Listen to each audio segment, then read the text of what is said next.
शहर के ध्वनि प्रदूषण युक्त वातावरण से बिल्कुल दूर इस शांत वातावरण में हम इस पथ पर चले जा रहे हैं और ये मार्ग हमें ले जाएगा बड़खल झील की ओर। आप लोग वीडियो में बने रहिए, वीडियो को पूरा देखिए। आपको बड़खल झील से जुड़ी कुछ जानकारियां भी बताएंगे और बड़खल झील का जो व्यापक दृश्य है, ये एक कृत्रिम झील भी है, मतलब मानव निर्मित झील। इसे बनाया गया था और बहुत सुंदर भी जगह है। अरावली पर्वतमाला यहाँ से स्पर्श करती हुई गुजरती है, जो राजस्थान तक जाती है। ये हम आगे आपको बताएंगे, आप लोग बने रहिए वीडियो में।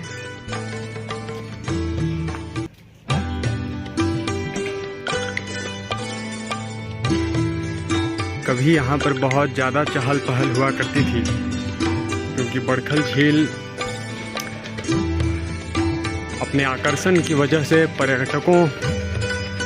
अपने आकर्षक परिदृश्य की वजह से पर्यटकों के आकर्षण का केंद्र भी है।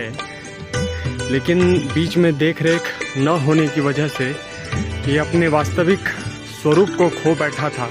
लेकिन हरियाणा के फरीदाबाद ज़िले में स्थित ये बड़खल झील की मरम्मत और इसके रखरखाव का कार्य पुनः प्रारंभ हो चुका है। इसलिए ये दोबारा अपने एक आकर्षक और मनलुभावन स्वरूप को प्राप्त करने वाला है। चूँकि शहर के अधिक चहल पहल और अशांत वातावरण से दूर ये शांत वातावरण मन को बेहद आकर्षित करता है, मन को सुकून भी पहुंचाने वाला लगता है।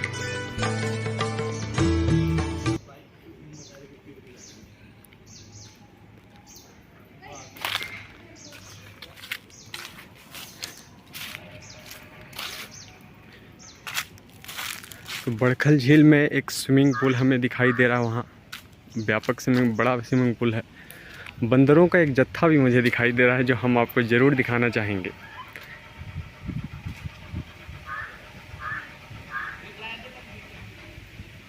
शायद ये एक दंपत्ति है, इनके साथ एक बच्चा भी है।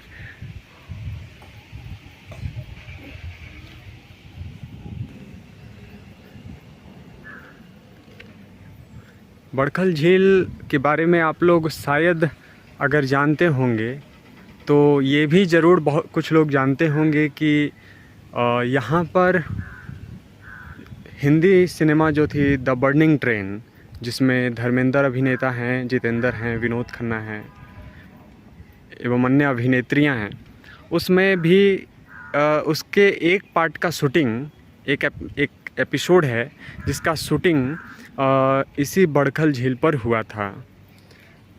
उसके बाद हम अभी आपको इसी क्रम में आगे ले जाएंगे, जहाँ कुछ अरावली पर्वत श्रृंखला जो इस क्षेत्र को छूती हुई जाती है वो दिखाएंगे।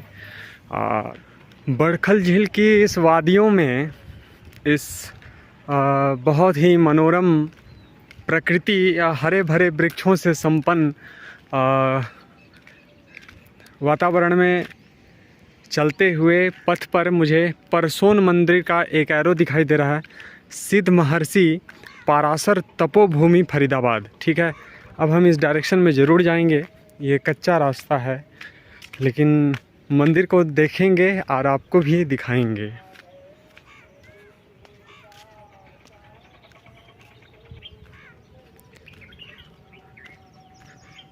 आपको वीडियो में पक्षियों की चहचहाहट की आवाज़ भी आ रही होगी।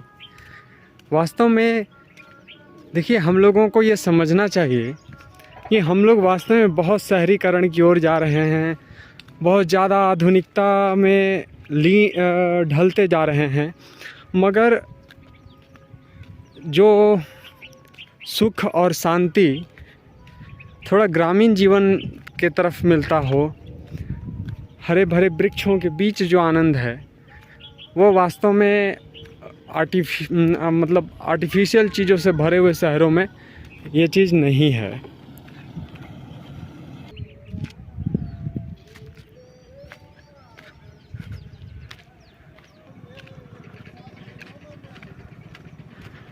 पारसोन मंदिर कुछ कुछ लोग इस कच्चे रास्ते से, गाड़ी से, चार पहिए से जाते आते दिखाई दे रहे हैं।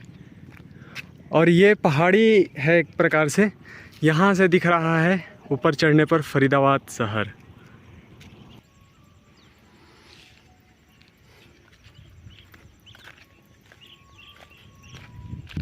अब उस मार्ग में प्रवेश तो कर गए हैं और डायरेक्शन देखें, ऐसा लगा कि मंदिर तो सामने होगा, लेकिन बीच बीच में हम वीडियो को पॉज कर रहे हैं और मंदिर दूर है, ये चलते चलते तो समझ में आ गया है। फिर भी अब पथ पर निकल पड़े हैं तो पीछे लौटेंगे नहीं और आगे चले हैं तो आपको दर्शन ज़रूर कराएंगे पारसोन मंदिर का। तो यहाँ तक आए हैं, यहाँ से 4 मार्ग जा रहा है, एक तो सीधा बड़ा मार्ग है। अब गायों के पीछे जाऊँ या इस छोटे मार्ग पर जाऊँ? नहीं, इस मार्ग पर जाऊँगा क्योंकि डायरेक्शन इधर बताया जा रहा है। घने जंगलों के बीच चलते चलते अब ये शिलाओं का ये पूरा इधर पड़ा हुआ है शिला, बड़ी बड़ी शिलाएं, बड़े बड़े पत्थर हैं।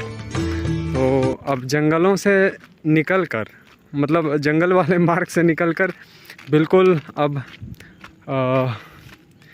इस झील की तरफ हम लोग आ चुके हैं।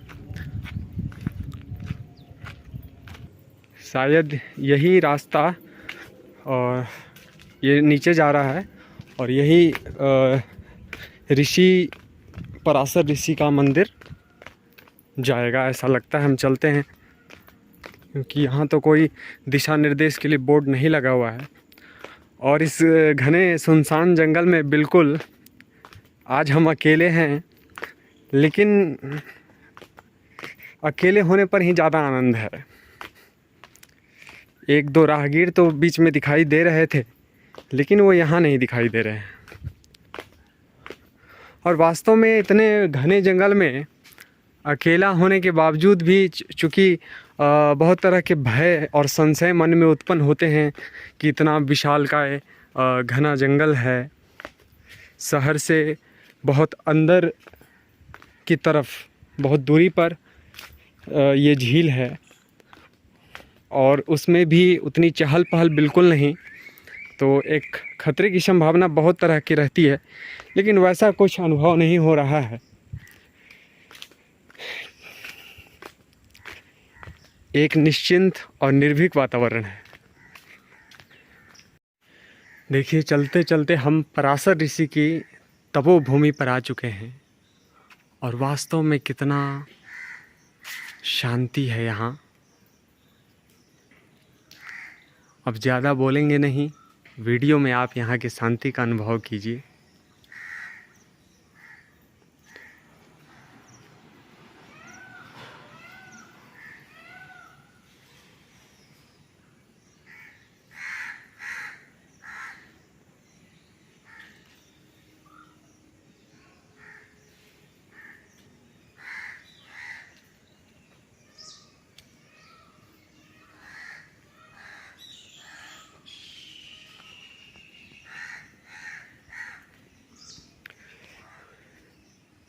भगवान महादेव जी का मंदिर है ये, पराशर ऋषि के आश्रम के समक्ष। जय हो महाकाल, हर हर महादेव।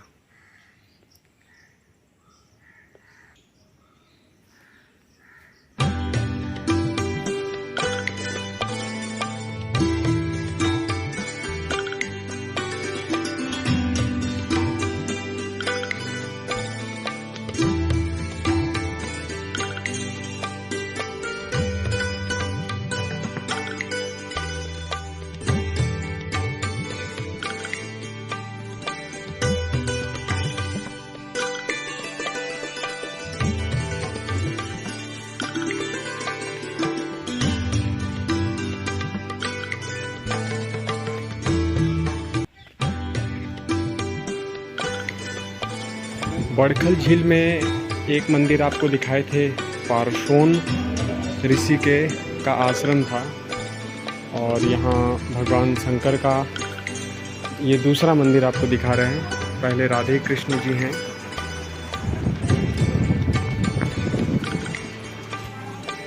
और ये है पार्श्वन कुंड।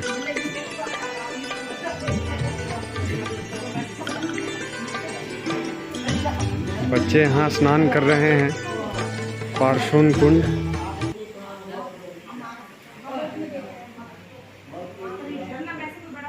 ये बिल्कुल पहाड़ों के बीच में बना हुआ ये मंदिर बहुत रोमांचित कर रहा है।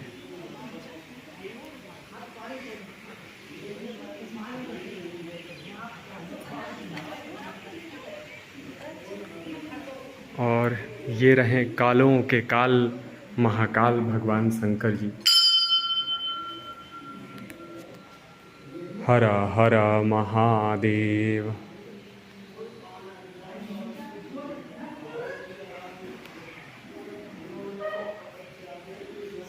हे कैलाशनाथ। ये है पार्श्वन कुंड।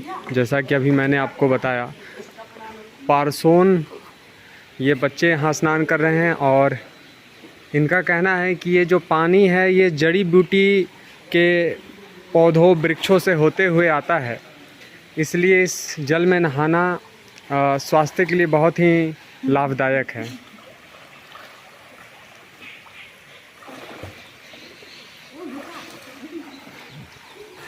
और भाई, हेलो भाई, सुनो, अरावली पर्वतमाला जो है यही है या फिर इसके उधर है? ऊपर 8वें कुंड में। तो इन बच्चों ने बताया कि इधर से ये मार्ग होते हुए कच्ची रास्ते से जाएंगे और 8वें कुंड की तरफ पड़ेगा अरावली पर्वतमाला। बस यही वन होते हुए हम अब चलेंगे आगे की पहाड़ियों पर।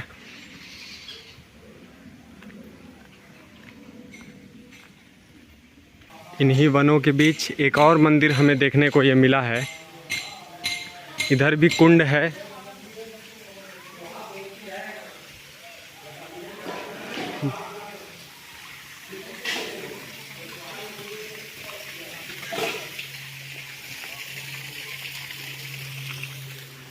यह देखिए, फिर हमें भोले बाबा मिल गए। हर हर महादेव, जय हो भोलेनाथ। पार्श्वन कुंड के बाद ये दूसरे कुंड तक हम पहुंच चुके हैं। और ये दूसरे कुंड से जुड़ा हुआ है ये मंदिर। के सामने ये मंदिर हम आपको दिखाएंगे। अंदर प्रवेश करते हैं।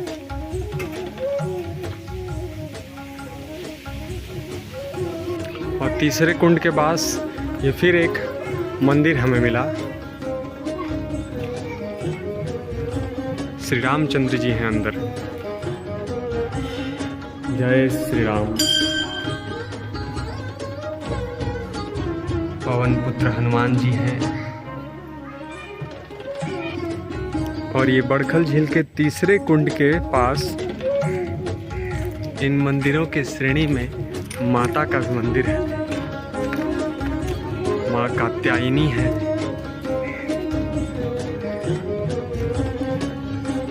जय माँ जगदम्बा।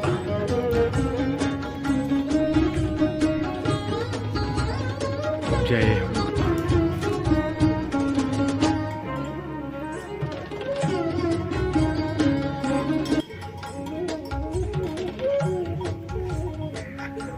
और हर मंदिर के साथ एक यज्ञ कुंड अवश्य जुड़ा हुआ है।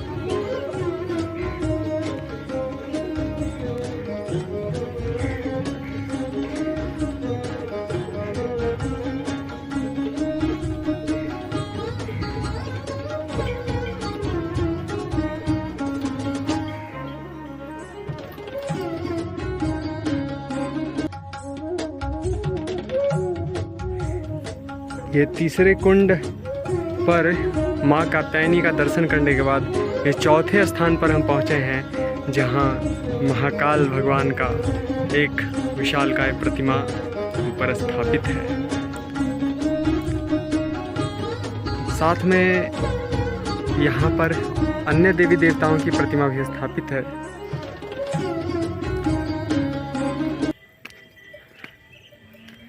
ये गणेश भगवान, आगे वैकुंठपति भगवान विष्णु हैं जो शेषनाग की सैया पर विराजमान हैं।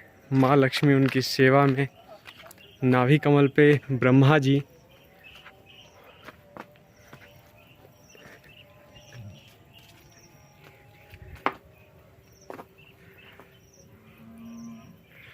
और ये हैं समुद्री जीव, मगर, मच्छ, कछुए, हंस इत्यादि।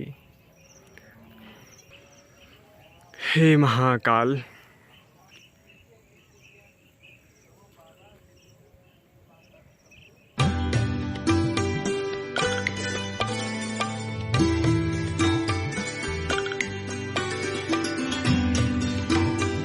और इतना कुछ दिखाने के बाद मंदिर, कुंड, वन और बहुत सी चीज़ें दिखाने के बाद ये अब आपको सीधे हम दिखा रहे हैं बड़खल झील। झील का पानी अभी सूख चुका है, क्योंकि पहले और भी सूखा हुआ था, लेकिन बीच में बारिश हुई इसलिए हल्का फुल्का पानी बढ़ा है।